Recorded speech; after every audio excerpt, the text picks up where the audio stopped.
Pues muchas gracias, querida Estefanía, y a todos los compañeros y compañeras por esta hermosa invitación de esta escuela de colonial en Euskal Herria.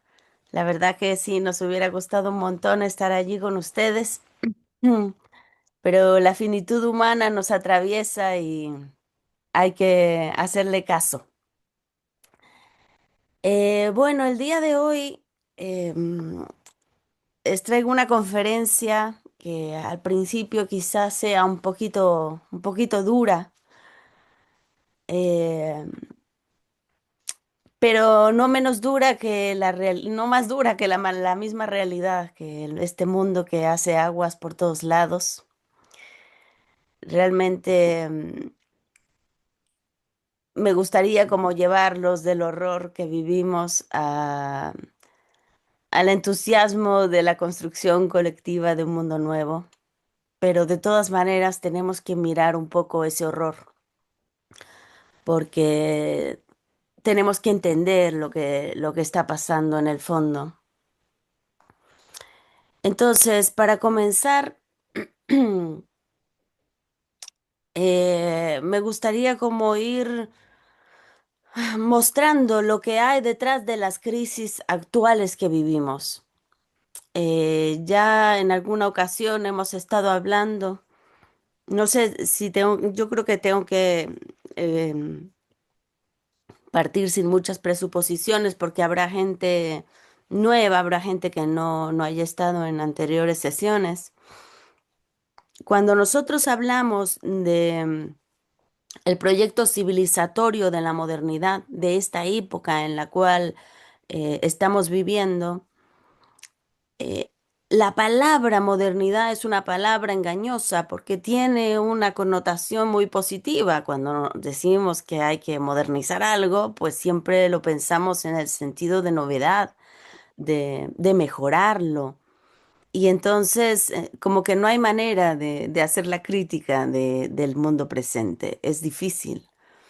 Está como vacunado la misma civilización actual. En su mismo nombre pone en caducidad todas las otras civilizaciones eh, anteriores y siempre las pone como atrasadas, ¿no? Entonces la modernidad viene como a mostrarnos esta última fase de la humanidad, el momento más desarrollado que existe. Y entonces tiene siempre este optimismo, el concepto modernidad.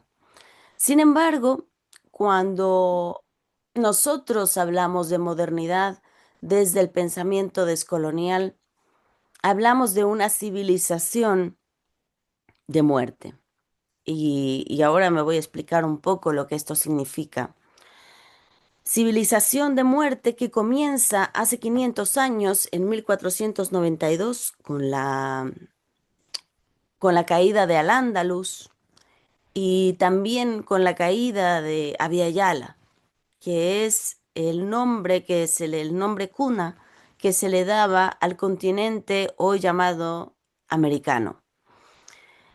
Y, y Abya Yala era también una civilización con su propio modo de vida. Cuando hablamos de civilización, nos referimos a un modo de vida completo, con su propia ciencia, con sus propios valores, con su propia medicina, o sea, un modo de vida completo.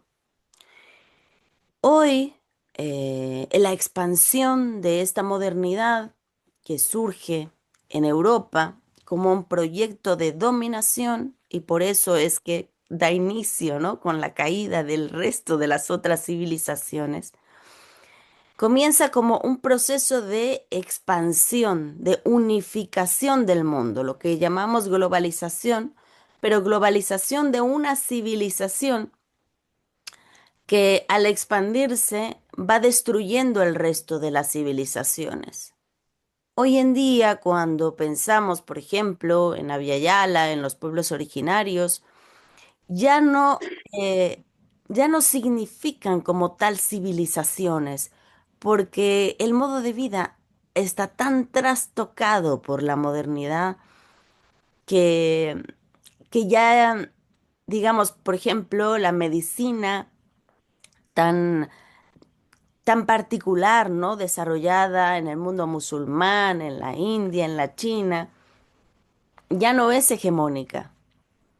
O sea, cuando hablamos de medicina moderna, básicamente.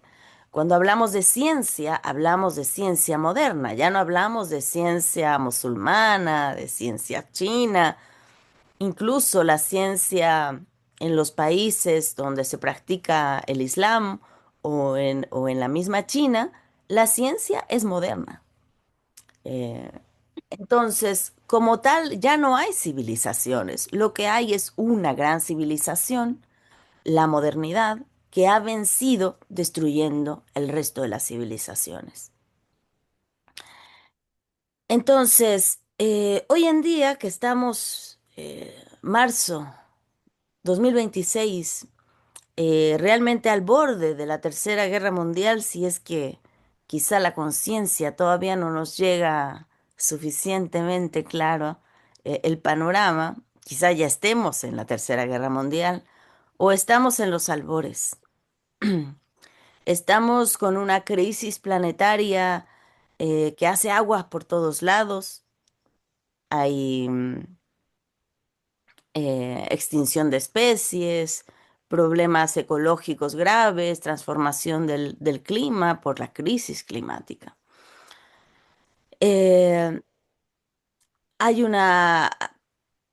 también una crisis económica, nunca antes se había dado una desigualdad al punto en el que la experimentamos hoy, en donde el 1% de la población tiene acceso al 80% de los recursos del planeta, mientras que el 99% tiene apenas menos del 20%. O sea, 500 años de civilización moderna dan como resultado este mundo que tenemos el día de hoy.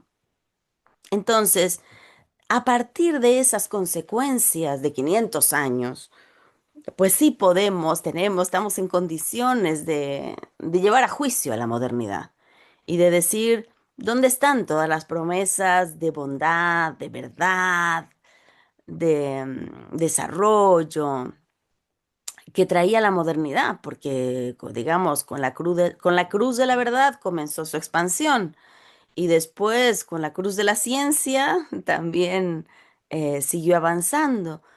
En fin, o sea, siempre ha ido por delante con la idea de que esta civilización es la mejor y que todo el resto de las civilizaciones pues tienen que dejar paso al desarrollo y a todas las bondades de la modernidad. Pero hoy pues esto es lo que tenemos, ¿no? Un mundo en decadencia, un imperio que está liderado por un hombre que está acusado de pederastia, eh, parte de una red que, bueno, cometen crímenes realmente innombrables, incluso antropofagia. Es decir, hay como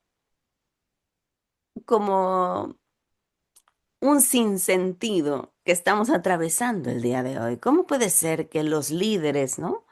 más importantes del mundo, este 1% que prácticamente lidera todo lo que sucede, lo que se vende, lo que se produce, lo que se consume, los medios de comunicación? ¿Cómo puede ser que este 1% tenga tal nivel de corrupción? Entonces, es aquí donde empezamos el tema. Y, y bueno, estamos desde hace 2 años con con un fenómeno que yo quiero puntualizar aquí, que es Palestina, lo que nos revela Palestina. Palestina se vuelve el día de hoy como el punto, yo diría, de quiebre, no porque traiga algo nuevo, sino que más bien Palestina lo que hizo fue como sacar las caretas, ¿no? O sea, quitar de una vez todos los telones y mostrar cuál es la esencia de la modernidad. Y la esencia de la modernidad es el genocidio. Eh, Nunca lo habíamos visto de una manera tan franca, tan clara. Y es verdad que antes de Palestina, pues hubieron un sinnúmero de genocidios. Podríamos decir que el genocidio nos acompaña casi cotidianamente, desde hace 500 años. Pero en el siglo XXI hay algo nuevo. Y esto nuevo es que como humanidad nunca habíamos visto el genocidio a los ojos. O sea, en high definition, en tiempo real. Nunca habíamos visto campos repletos de niños muertos, desmembrados. Nunca habíamos visto evaporar seres humanos. Es decir, esas cosas no es que no sucedieran, pero no las habíamos visto. Anteriormente los genocidios se llevaban a cabo siempre detrás de cortinas de humo, detrás de cortinas de silencio o de desinformación, incluso de discursos emancipatorios, tratando de mostrarnos que era por el bien que se hacía el genocidio. Y, y fueron justamente infinidad de tierras las que supuestamente se limpiaron, ¿no? Para llevar la verdad y la vida, primero de la cristiandad o después para instaurar la democracia, el desarrollo o la libertad de la modernidad. Entonces, el día de hoy ya no estamos como en la Segunda Guerra Mundial, que se hablaba, por ejemplo, de que en la Segunda Guerra Mundial se había cometido el mal sin saber, ¿no? Se decía que los sargentos, digamos, prendían las cámaras de gas respondiendo a órdenes que se les daban. Ya no estamos en el simple funcionamiento de un sistema que mata, sino que hoy ya no es esta banalidad del mal, sino que hay una conciencia planificada del genocidio.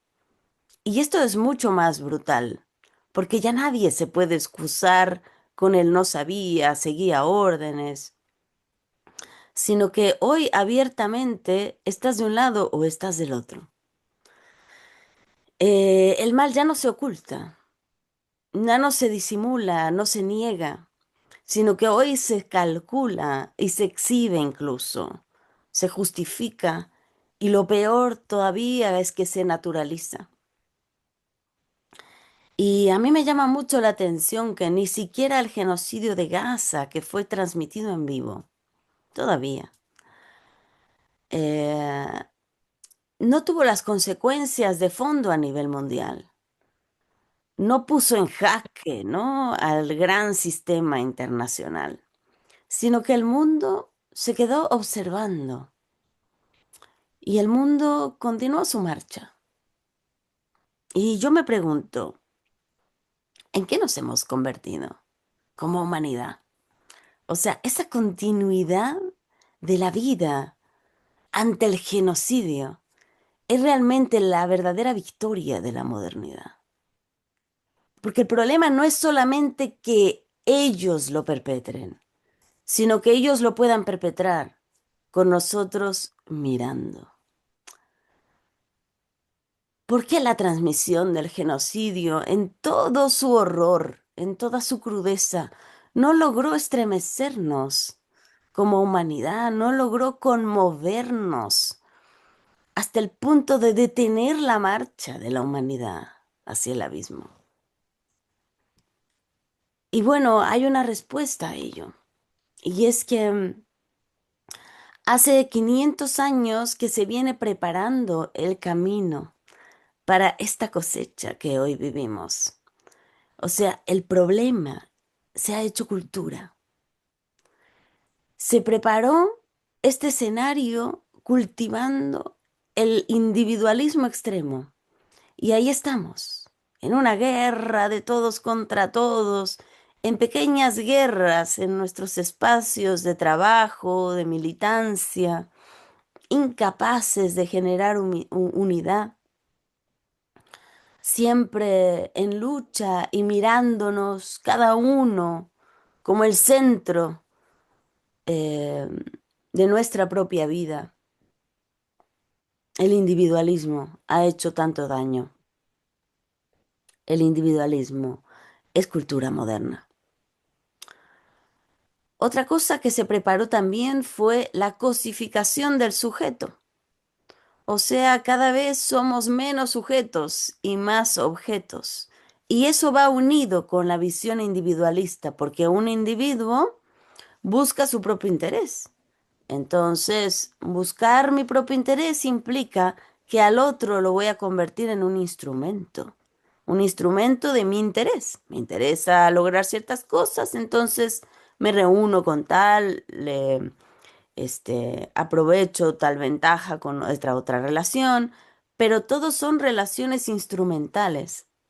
Entonces hay una constante cosificación. El individuo produce cosificación. Y en esas relaciones cosificantes, que es justo lo que llamamos sociedad moderna, la sociedad moderna son relaciones cosificantes, instrumentalizantes, en donde estamos ahí en un juego, usándonos unos a otros, sin realmente poner en el centro el bien común, el, el reconocimiento del otro, sino siempre este individualismo egocéntrico. Otra cosa que se cultivó fue la naturalización del mal. Se nos dijo hasta el cansancio, y eso es parte del discurso de la modernidad, que el ser humano es malo por naturaleza. Y, y esto, digamos, se ha dicho como un mantra. Y cuando uno pregunta cuáles son los fundamentos de eso, eh, le ponen a uno el hambre del niño, ¿no? Porque los niños son egoístas y quieren todo para sí. Y no hay nada más lejos de eso. O sea, hay como, como un velo ideológico que nos hace ver a los niños de una manera que no son. El ser humano no es malo por naturaleza. El ser humano tiene necesidades, ciertamente. Pero si nosotros ponemos a un niño que ha sido cubierto, esto es muy importante, que ha sido cubierto en sus necesidades básicas, y lo ponemos junto a otro niño que llora, el niño automáticamente va a acudir a tratar de ayudarlo para que el niño deje de llorar. El ser humano no es malo por naturaleza, el ser humano es empático por naturaleza. Y, y esta naturalización del mal es muy peligrosa, porque entonces parece ser que más nos acercamos a la civilización moderna y más nos volvemos buenos, pero eso justo es lo que no sucede. Y ahí que estamos en la realidad del 2026, plena civilización moderna y en medio de empezar una guerra mundial. El hábito de la violencia. Estamos siempre constantemente sometidos a la violencia. No porque el mundo sea violento, sino porque todos nuestros dispositivos están explotando de violencia para que nos acostumbremos, normalicemos la violencia. Nosotros llegamos a casa y normalmente, o sea, las familias no llegan violentándose unos a otros, pero eso es lo que todo el tiempo estamos recibiendo en nuestros dispositivos. O sea, las películas, si no, no salen al mercado, si no tienen su escena violenta, si no tienen su escena sexual, si no tiene, o sea, hay como ciertos alimentos que se nos dan constantemente en dosis mayores o en dosis menores, depende de la edad, ¿no? Ahora ya también a los niños pequeños les ponen también una dosis de violencia, una dosis también sexual y así se va normalizando eh, para que después pues sea completamente natural la violencia. La dominación también, la dominación como modo de vida. Y hoy realmente estamos tan acostumbrados a todo ello que se hace una banalización de los cuerpos desmembrados en todas las plataformas de la industria del entretenimiento. Lo tenemos ahí, ponemos la película de Avatar y ya vemos gente desmembrada. Una película que también, digamos, llama, por supuesto, al público infantil. Entonces, si lo pensamos realmente en serio, lo vivido en Gaza, pues se ha representado como un simulacro millones de veces en nuestros dispositivos durante las últimas décadas. O sea, lo hemos visto, lo hemos estado viendo. No es que esta televisación del genocidio nos haga realmente diferencia, porque hemos perdido un poco la noción de lo que es real y lo que es virtual. Igual nos afecta, porque también eso está estudiado científicamente, también para eso sirve la ciencia moderna, para estudiar el cerebro humano, para volverlo un perfecto consumidor, para volverlo un perfecto objeto de manipulación. Entonces, nuestra corporalidad sensible, pensante, en ese afán de defenderse ante toda la violencia a la que es sometida y de la que es objeto, pues ha aprendido a anestesiarse. Hemos aprendido eso las últimas 100 años, yo diría. Y se ha producido conscientemente, consistentemente, una insensibilidad sistemática. De modo que hoy tenemos el ser humano del siglo XXI, un ser humano que ya no se conmueve ante niños desmembrados en tiempo real. Es casi normal.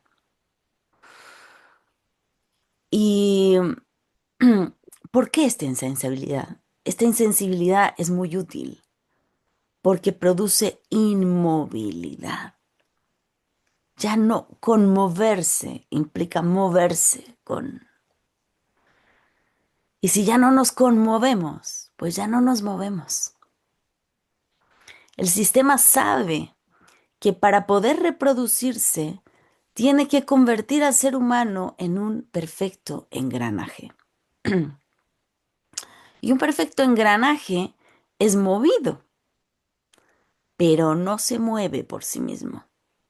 O sea, responde a un mecanismo que sigue una inercia, pero esa inercia se le impone desde afuera.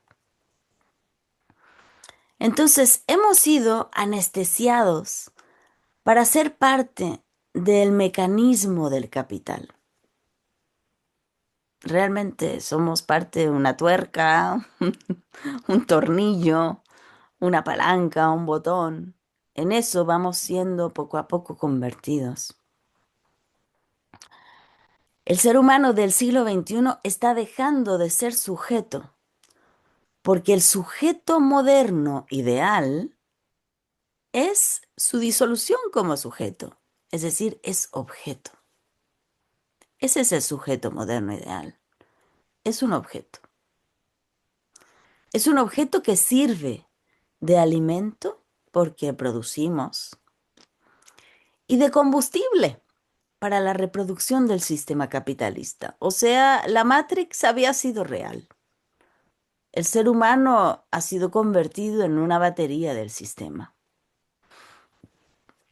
Em, entonces estamos al servicio de un aumento de la tasa de ganancia y el producto de todo ese trabajo acumulado durante milenios y que se nos vuelve hoy en contra, ha servido para producir un gran ídolo, el gran ídolo del siglo XXI, que se levanta hoy entre nosotros y más allá de nosotros, y al que muy pronto le vamos a tener que rendir pleitesía.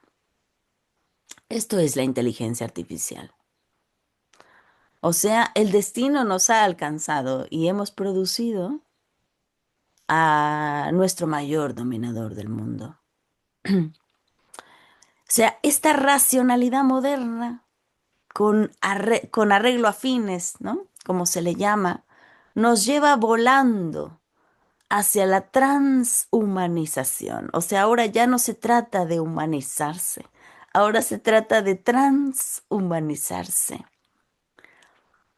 Se trata de ir más allá del ser humano, de aumentar las capacidades humanas, ¿no? De ponernos muy pronto un chip en la cabeza que nos pueda ayudar a aprenderlo todo en un segundo. Pero el avance hacia esa transhumanización para nosotros, los seres humanos reales y concretos, significa directamente la deshumanización. No es que vamos a ser más humanos, en realidad vamos a ser menos humanos. Este es como el ideal hacia donde vamos. Y bueno, por eso pedí disculpas por la catástrofe de la que les estoy hablando. La verdad que es terrible, pero tenemos que ver el monstruo a los ojos para ver cuál es el problema y de dónde empezamos. Hay un dicho, Ubuntu, que representa como el corazón de esta civilización africana y que es el yo soy si tú eres. Este es el principio de la comunidad. Y este principio se nombró de muchas maneras en distintas civilizaciones. Se hablaba, por ejemplo, de nosotrificación, ¿no? En los pueblos tojolabales. Y los distintos pueblos originarios que se pensaron y se desarrollaron siempre como sistemas comunitarios, em, afirmaban este ponerse al servicio, ¿no? Afirmar al otro en función de que ese afirmar al otro vuelve sobre mí también como una afirmación de mí mismo, pero no es un ego. ¿Ve? El ego moderno empieza por uno mismo y al otro lo vuelve instrumento. El principio comunitario afirma al bien común y desde ahí se nutre, eh, digamos, el singular, ¿no? Es un sentido justamente inverso. Pero entonces, si en Ubuntu la lógica es el yo soy si tú eres, en la modernidad la lógica es yo soy si tú no eres. Y está fácil, realmente casa, pero casi como matemáticamente. Esta es la lógica del genocidio. Para que yo sea, tengo que pasar encima de ti. Tengo que anularte, tengo que destruirte, tengo que... Y eso póngalo a distintas escalas, porque eh, la celebración del otro como condición de posibilidad del yo es una lógica que transcurre en guerras pequeñitas, individuales, en lugares de trabajo, a medianas o a gran escala, como la que estamos viviendo hoy. Pero es la misma lógica. Entonces podemos reproducirla en pequeñito o en macro. Em, y mire, tengo aquí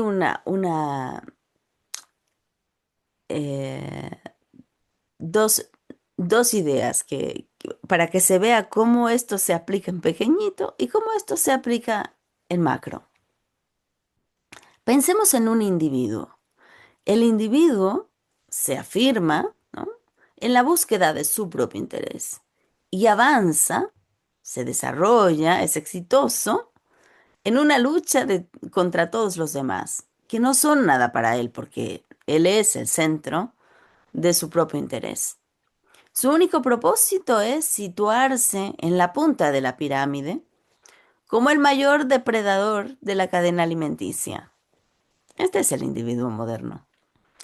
Y estamos siendo educados en esta lógica que se reproduce en el mundo moderno y caemos en esta trampa del éxito sin pensar, sin reparar en la idea de lo que oculta, que es la lógica del genocidio.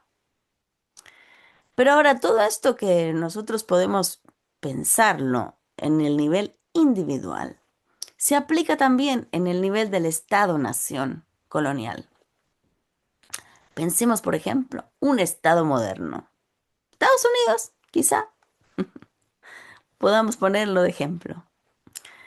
Estados Unidos se afirma en la búsqueda del propio interés. Más o menos lo que pasa, ¿no? Quiere petróleo, lo busca donde quiere, lo encuentra casualmente en Irán, en Venezuela. Bueno, sí, da la casualidad que no son democráticos, entonces vamos por él. El Estado moderno se afirma en la búsqueda del propio interés y avanza en esta lucha contra todos los otros estados que no son nada para él.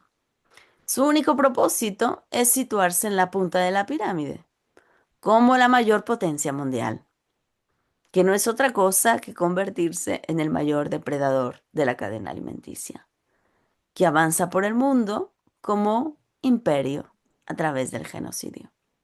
Entonces, ven, podemos tener el ejemplo en chiquitito, el individuo, pero también en grandotote, en el Estado. Y ahí estamos atrapados. O sea, esta es la civilización que tenemos hoy. Y por eso es que cuando vamos entendiendo el problema, nos vamos dando cuenta que las acciones para poder transformar el mundo que vivimos no pueden ser unilaterales. No podemos decir, tenemos que cambiar el sistema económico. Sí, está bien, tenemos que cambiar el sistema económico capitalista. Es uno de los tentáculos fundamentales de este sistema, pero no es el único.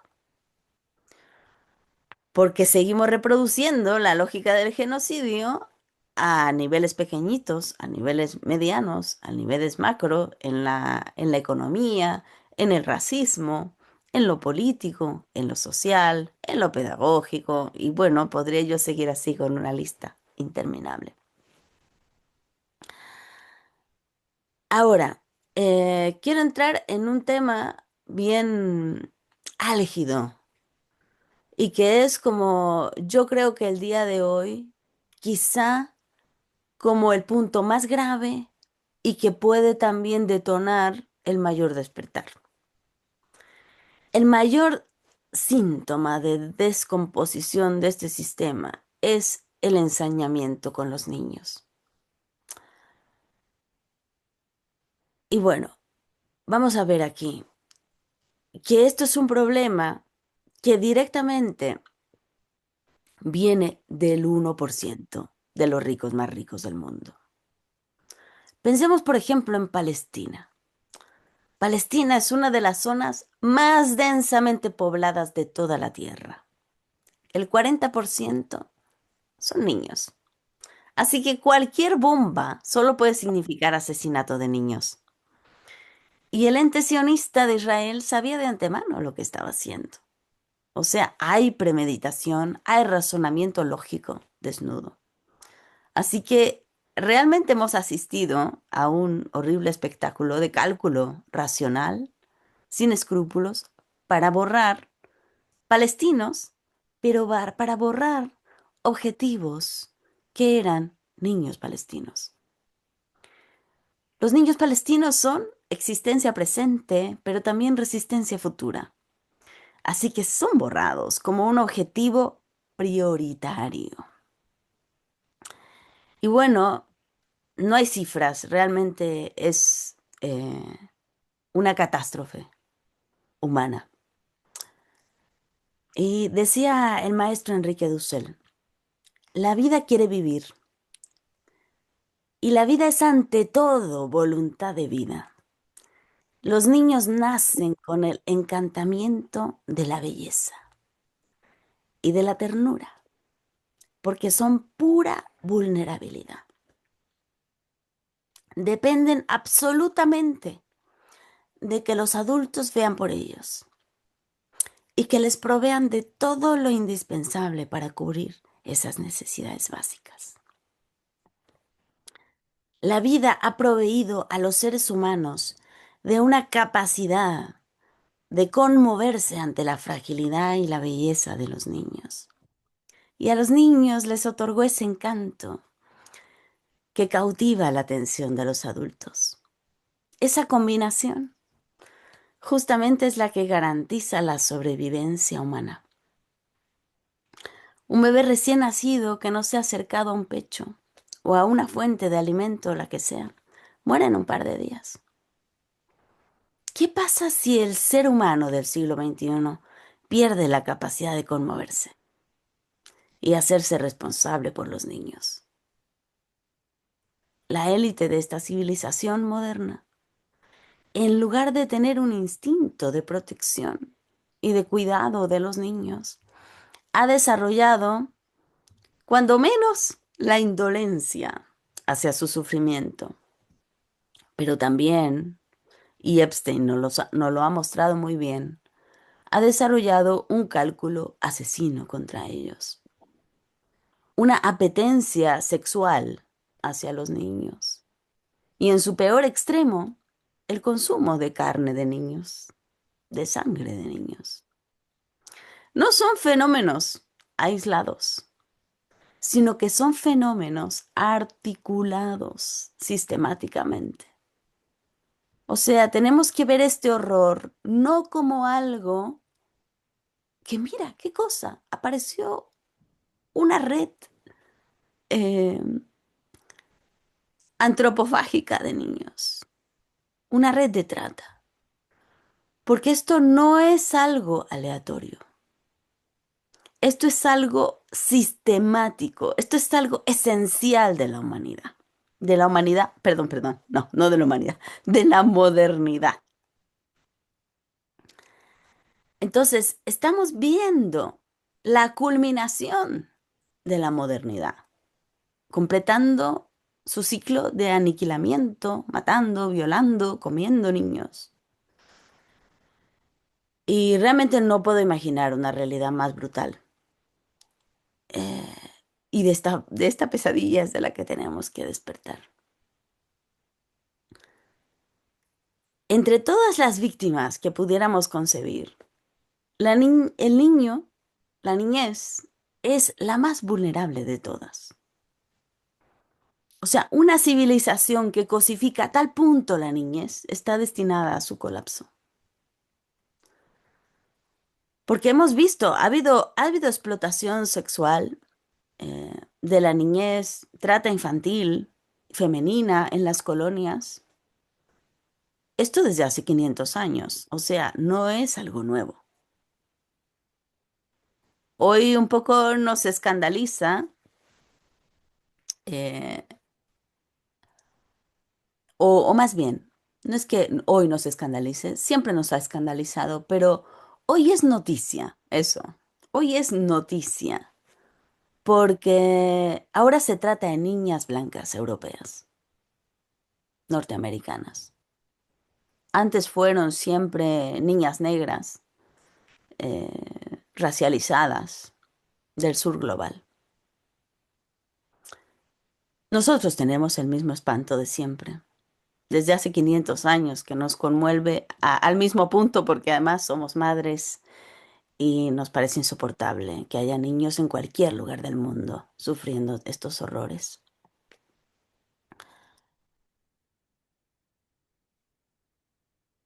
Y en parte vamos siempre como siendo cómplices, eh, cómplices y de esta complicidad es de la que tenemos que despertar también. Porque este sistema, ¿no? Que hoy nos aparece horrible, horriblemente con todas estas noticias, también está en una pequeña escala y nosotros somos parte de ese problema. La mujer ha sido convertida sistemáticamente en un objeto sexual a disposición del varón y, eh, y también para el aumento de la tasa de ganancia, ¿no? Y esta dominación se ha ido naturalizando y se ha ido internalizando adentro de nosotros, de nosotras. Y por eso es que hay una industria que saca provecho de esta dominación. Y ahí tienen la moda, la cosmética, la cirugía plástica, el entrenamiento estético, las dietas y bueno, un largo, largo, etcétera. Hemos sido cosificadas a tal punto que nos parece normal. Es más, nos cosificamos nosotras mismas también. Y hoy estamos como todos escandalizados ante esta red de trata en la que participan todos estos personajes de las esferas más altas. Hmm. Pero no nos escandalizamos suficiente y somos cómplices también de esta red de trata, porque no nos escandalizamos sobre el hecho de que la demanda estética hacia nosotras, las mujeres, es no ser mujeres, sino que estamos demandadas a ser niñas todo el tiempo. Se nos exige tener una piel de niña, no tener vello, como los niños, tener cuerpos súper delgados, como niños, y, y bueno, cuando uno empieza a rascarle y a ver de qué se trata esta estética de la mujer, esta estética moderna, lo que esconde en realidad es algo escalofriante y algo impronunciable, pero que tenemos que pronunciarlo y decirlo de una vez. Hoy día estamos ante el deseo masivo de acostarse con una niña. El objeto sexual más comercializado en la modernidad son nuestras niñas. Y no se hace esto de manera encubierta, se hace abiertamente. Lo tenemos en todos los pósters, en todas las propagandas. Estamos todo el tiempo, esa es la demanda. Y por eso es que más pasa el tiempo y más nos sentimos mal, degradados, porque no llegamos no llegamos a la talla, ¿no? Nos salen vellos por todos lados, nos salen arrugas por todos lados, no, no vamos a cumplir con esa estética. Entonces, esta estética se ha normalizado y nos hemos hecho cómplices. Las mujeres nos hemos dejado también someter a ella. Y somos una sociedad que entrega sistemáticamente a sus niñas a la explotación sexual. O sea que el problema es mucho más profundo. El problema no es solo Epstein. El problema también lo tenemos en casa. El problema también lo tenemos pegado en la piel. El problema somos nosotros. Y por eso cuando yo le ponía como el título a esta conferencia, hablaba de la raíz y hablaba de la cotidianidad. Porque estamos tan atravesados de este sistema moderno, patriarcal, colonial, dominador, que pareciera como que no podemos despertar. Vemos el problema cuando lo vemos en la red de trata de Epstein, pero no vemos el problema cuando vemos nuestro botiquín lleno de maquillaje tratando de ser una niña. Vemos el problema cuando vemos a Trump lanzando bombas, pero no vemos el problema cómo nos comportamos entre nosotros, destruyendo la unidad, destruyendo cualquier posibilidad de comunidad, instrumentalizando al otro. Es tanto lo que podemos hacer y tenemos que avanzar a todos los bandos. Tenemos que avanzar eh, en lo cotidiano, en la educación, en la formación de nuestros hijos, en la formación familiar, en el trato, pero también en la militancia y no puede estar desagregado uno del otro. Tenemos que llevar a nuestros hijos a la militancia también, porque si no, no va a haber posibilidad de recambio. La transformación tiene que ser continuada. No podemos tener parcelas de transformación. No puedo ser políticamente un militante y ser un dominador en casa. Tenemos que ir buscando la coherencia de vivir de una manera otra. Parte fundamental de esta modernidad es el sujeto moderno. El sujeto moderno reproduce, y esto quiero que se nos quede bien adentro, relaciones cosificantes, relaciones sujeto-objeto. Yo soy el sujeto y todo lo demás es objeto para mí. Y eso está también presente en el lenguaje. Las lenguas, romances que tenemos hoy en día, están estructuradas sujeto-objeto, o sea, tienen la civilización dentro. Y eso lo hace más difícil, porque nosotros hablamos así, hablamos sujeto-objeto. O sea, hablamos sujeto, cuando pones sujeto, predicado en el castellano, es una lengua cosificante.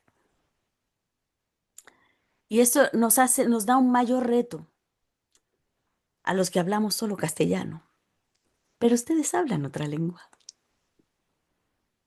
Ustedes hablan otra lengua porque traen también otra raíz y traen también otra civilización. El lenguaje lo que esconde es un mundo, es un modo de vivir. Y esas lenguas antiguas, esas lenguas que tienen historia, esas lenguas que han sido eh, hechas a un lado, que han sido también dominadas, son también parte de nuestros espacios de resistencia, desde donde vamos a poder también reconstruir la comunidad. En el lenguaje habita un mundo. Y hoy estamos en una situación un poco bipolar, como un poco o esquizofrénica más bien, porque todavía conservamos otras lenguas, lenguas antiguas, pero nuestro modo de vida es moderno. Tenemos que hacer una reflexión profunda sobre nuestras lenguas y cómo se vivían esas lenguas. ¿Cómo se podría experimentar otro tipo de relación desde esas lenguas? Esas lenguas tienen como una llave oculta, una llave con la cual podemos abrir otro mundo, que no está afuera, que no está muerto, que está también adentro de nosotros. Porque la vida quiere vivir, como dice Dussel, y buscó muchas maneras de reproducirse y de hacer comunidad. Y tenemos que ir a buscarlas donde sea que sean. Quien tiene una lengua, que la busque en la lengua. Quien tiene hijos, familia, que la busque ahí. O sea, tenemos que comenzar una batalla contra esta modernidad desde todos los ámbitos posibles. Tenemos sobre todo que recuperar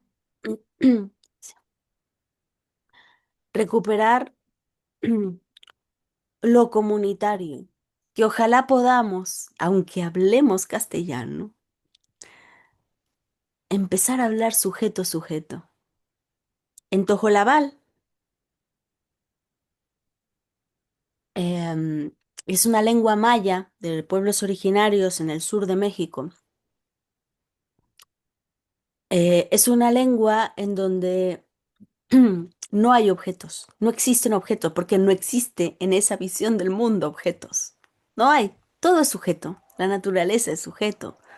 Incluso los bienes de uso son sujeto porque tienen historia y porque tienen vida. adentro, porque alguien trabajó sobre ellos, porque la Pachamama también está ahí presente. Es decir, siempre se ve lo subjetivo en todo lo que nos circunda. Y entonces, cuando se formula una frase, no se puede decir yo hablo. Es una frase que no tiene sentido, no se puede decir en Tojolabal, sino que la frase completa es yo hablo y tú escuchas. Pero tan importante es que yo hable como que tú escuchas, porque si yo hablo y tú no escuchas, no tiene sentido. Entonces tenemos que ir recuperando ese sujeto-sujeto. Aunque el lenguaje nos lleve a la relación cosificante, iremos también hackeando el lenguaje. Tenemos que ir más allá y modificarlo desde una cultura de la vida, desde una cultura de la comunidad, porque además hay que decir, la vida es comunitaria. No hay un solo organismo que se pueda autorreproducir a sí mismo. No hay. Todos estamos en una comunidad de codependencia, de correlación, de donación. Incluso cuando nos morimos, toda nuestra materia vuelve a sembrar flores y vuelve a hacer fértil la tierra. Porque estamos llamados a eso, aprender a vivir comunitariamente. Ahora, esa sabiduría la tenemos que hacer racionalidad, la tenemos que hacer lenguaje. Y si ya tenemos el lenguaje, pues ampliemos ese lenguaje y ahora aprendamos a vivir de acuerdo a ese lenguaje, porque podemos tener un lenguaje que sea vida muerta, ¿eh? Podemos tener un lenguaje que sea vida muerta. O sea, que ya ni siquiera nos detengamos a ver los significados que había ahí. Hacia dónde nos transporta una lengua, hacia qué tipo de vida, hacia qué tipo de relación con la naturaleza, con el otro, con el trabajo. Entonces tenemos que explorar. El árabe, por ejemplo, me llamaba la atención un sabio del Corán que me decía que el árabe habla mucho sobre la corporalidad, o sea, y sobre las necesidades. O sea, es muy físico. Te habla de la sensibilidad y todo te lo remite como a esta relación del ser humano con la naturaleza, porque esa es como la relación primigenia, pero no es una relación sujeto-objeto como nos la describió la modernidad. Para toda la ciencia moderna, la naturaleza es objeto, pero para todos los pueblos originarios, la naturaleza era madre, o sea, era sujeto. Y no cualquier sujeto, sino un sujeto primigenio, un sujeto de mayor envergadura, de mayor dignidad, que si se muere la madre, se cae todo. Entonces, tenemos que recuperar como esas referencias a la vida. Y esas referencias a la vida son siempre referencias a la comunidad. Nuestro gran límite hoy en día es que hemos aprendido a vivir a la manera moderna. Y eso es lo que tenemos que desaprender. De eso se trata la descolonización. Cuando hablamos de descolonización, hablamos de desmodernización. Hemos aprendido a vivir de modo moderno y nos han colonizado a tal punto que han llegado al lugar como más sagrado de todos, que es la colonización de los sueños despiertos, de los objetivos, de las utopías, de los fines, del sentido de la vida. Y eso es lo que tenemos que recuperar. Tenemos que descolonizar los sueños de la humanidad, porque hoy el sueño es volverse un hombre exitoso. Pero el sueño del hombre exitoso implica una pirámide, implica que las cabezas de los otros están abajo de mí. El sueño de la modernidad es una pesadilla para la mayor parte de la humanidad. En una pirámide no puede haber solo ganadores. En realidad hay solo un ganador y todos los demás son perdedores. Y este es el sistema que tenemos hoy en día. Así que descolonizar los sueños implica volver a soñarnos comunidad. Y eso sí, si nosotros vamos a las grandes tradiciones y a las grandes culturas de los pueblos originarios, todos soñaban con la comunidad lograda, con el reino de Dios, pero que no era más que el ser humano satisfecho en comunidad. Esos son los sueños que tenemos que recuperar y que tenemos que enseñar y que tenemos que inculcar a nuestros hijos. Los sueños de colectivo, los sueños que se hagan práctica política, que se hagan familia, que se hagan modo de relacionarse, que se hagan coherencia, que se hagan comunidad. Pues bueno, aquí me voy a quedar. Muchas gracias.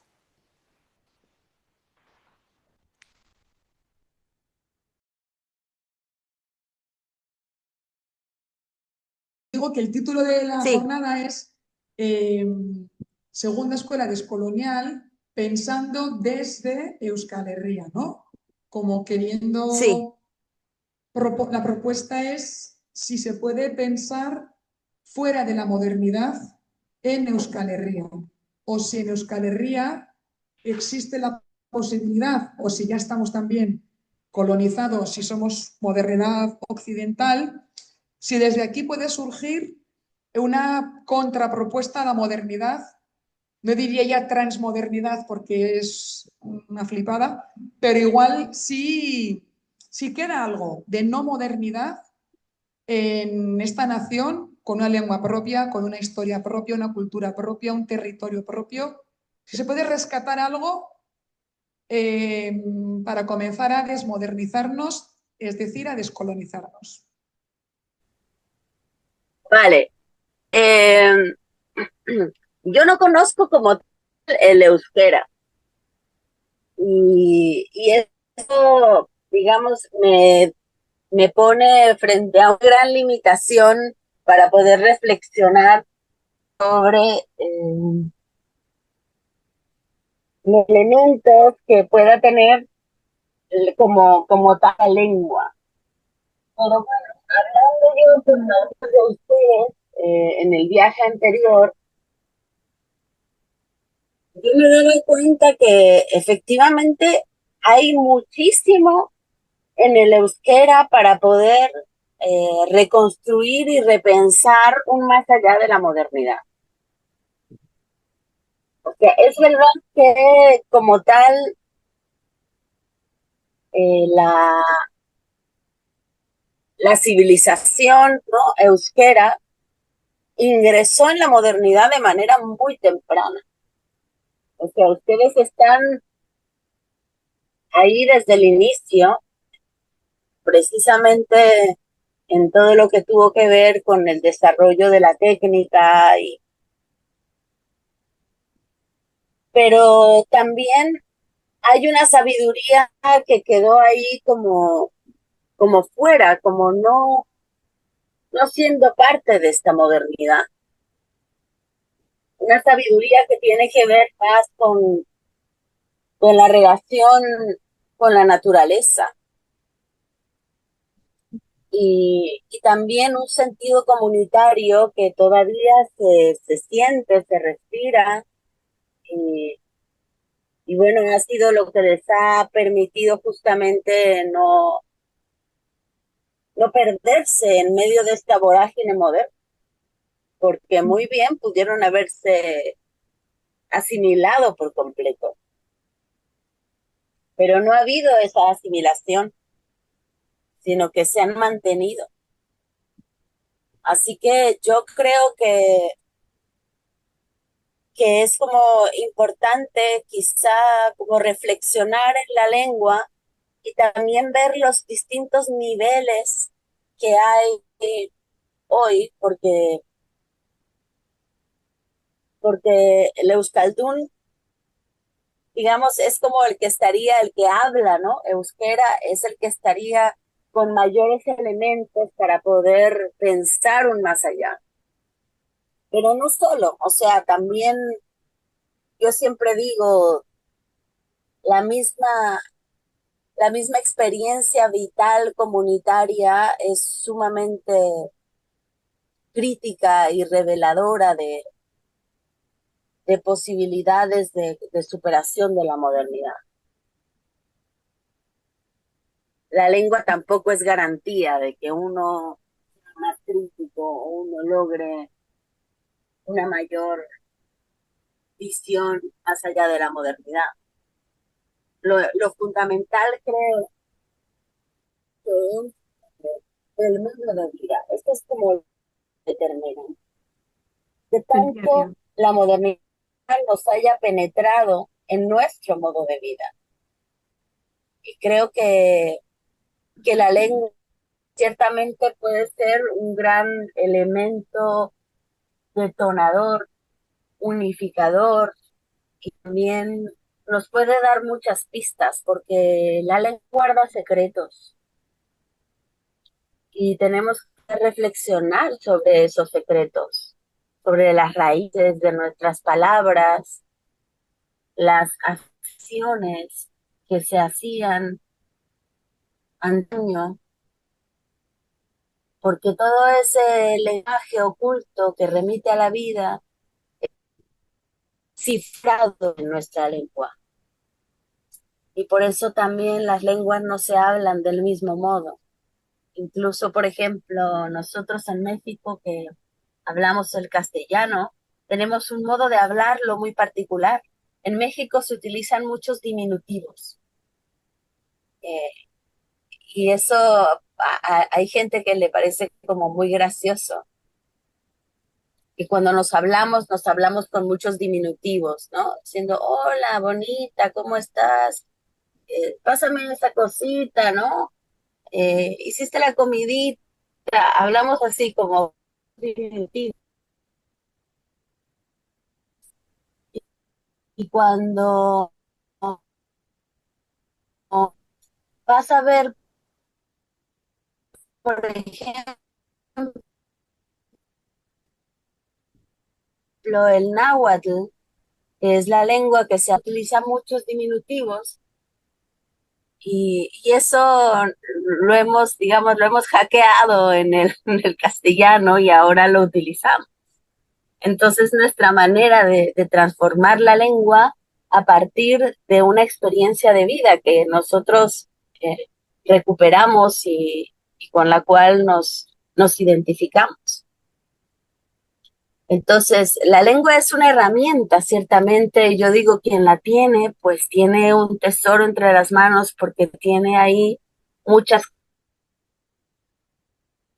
llaves como más directa a la transmodernidad, pero tampoco es garantía, porque si yo soy digamos, un Euskaldun, pero al final súper moderno y del 1%, pues la lengua no me va a ayudar casi para nada, ¿no? O sea, hay que tener una voluntad de transformación y una verdadera voluntad de restituir lo comunitario. Pero sí, la lengua ciertamente puede ser muy, muy importante, un instrumento que nos ayude a llevar a cabo como esa reflexión de una manera mucho más profunda y quizá más fácil. Vale, gracias por la Los escucho. respuesta.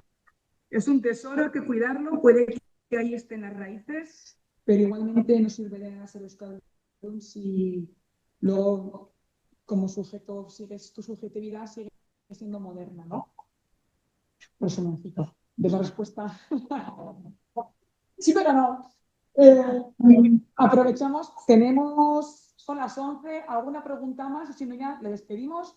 Está el café y luego voy a por Ramón, que está descansando en casa. Aprovechar, ¿alguna pregunta alguien más del público? Tenemos el micrófono. Vale, Marta. Sí.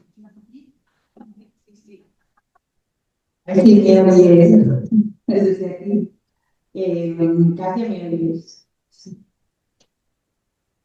No sé si- Katia, ¿nos oyes? Hay una pregunta del público.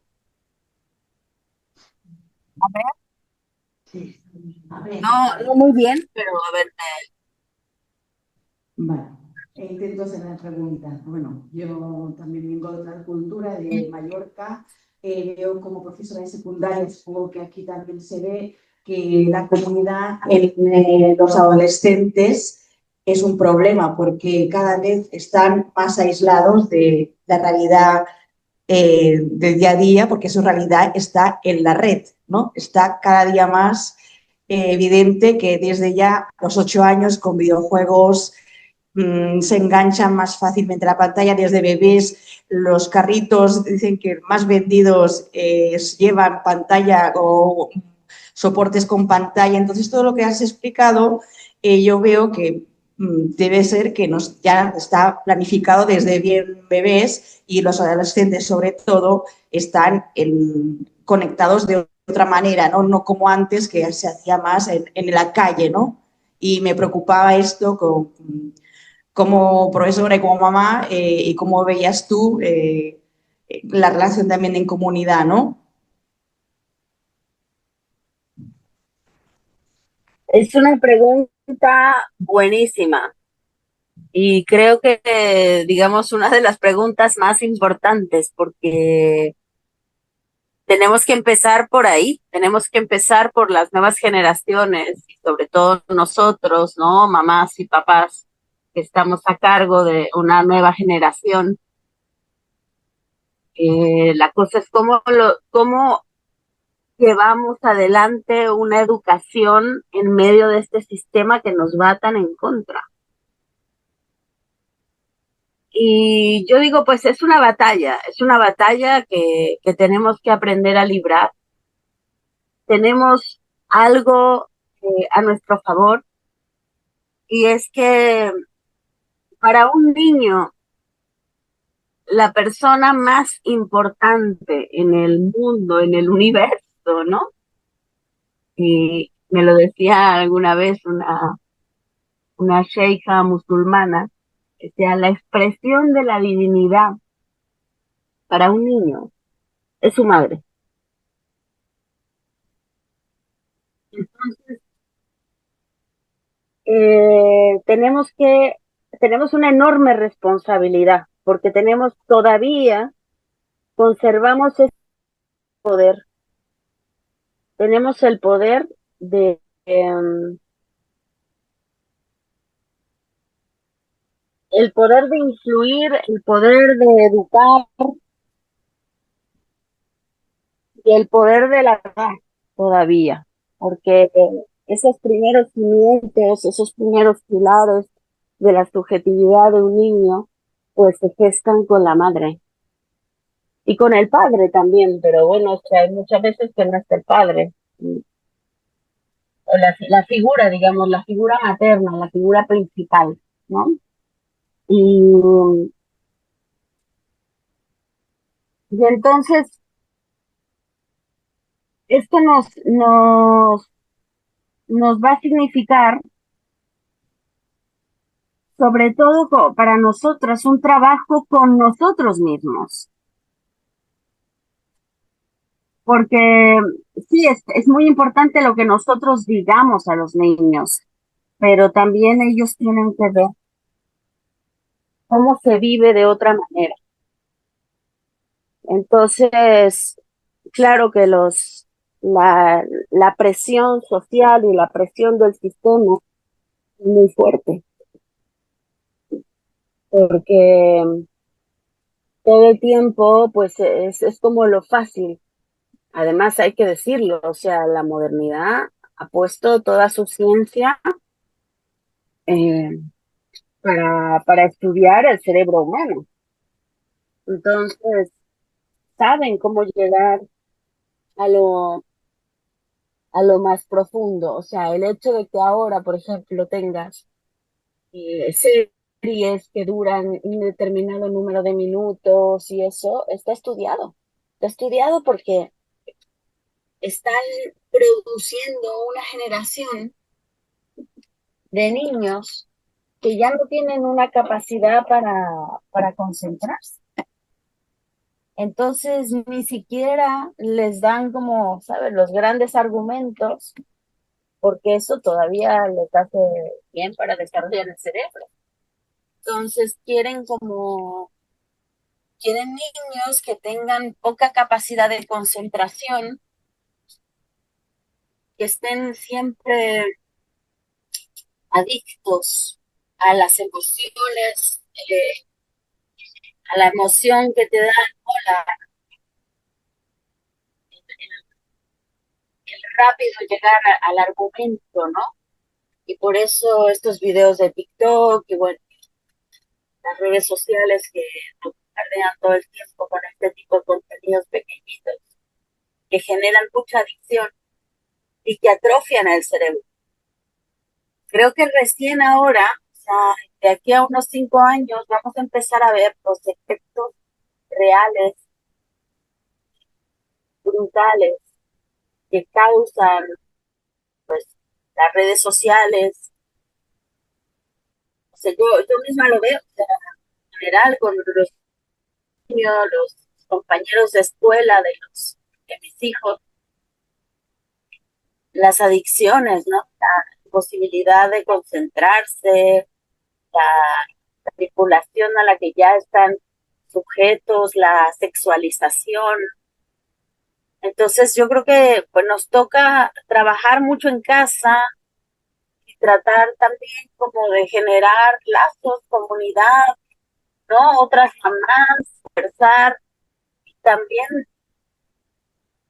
mucha empatía, porque la descolonización es un camino sencillo y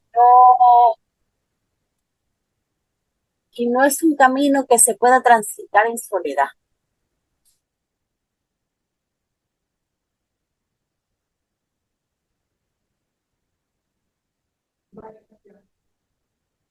O sea, tenemos que buscar núcleos comunitarios, tienen que ser de mucha, ¿cómo decirlo?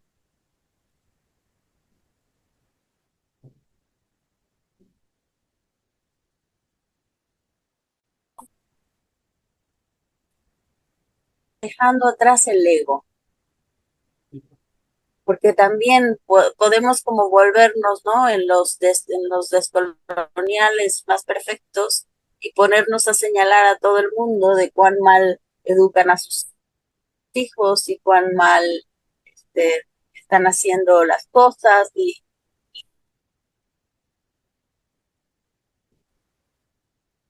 o sea, los espacios comunitarios tienen que ser espacios de mucho amor, de mucha comprensión, de trabajo en conjunto, porque solos, ¿no?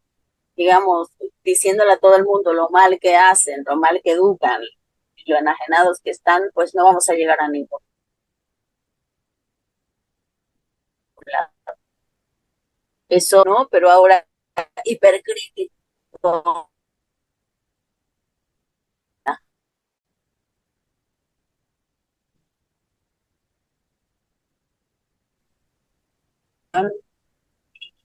y hablar mucho y mostrar los problemas de esta educación y los peligros a los cuales estamos sometidos y hablar mucho con los niños. Yo creo que a ellos tenemos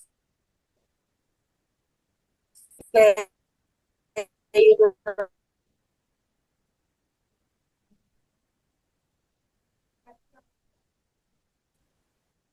mostrándoles, decirles pues al mundo, ayudar a hacer un mundo lindo y que tenemos que, para eso formamos que estudiar duro, que trabajar mucho.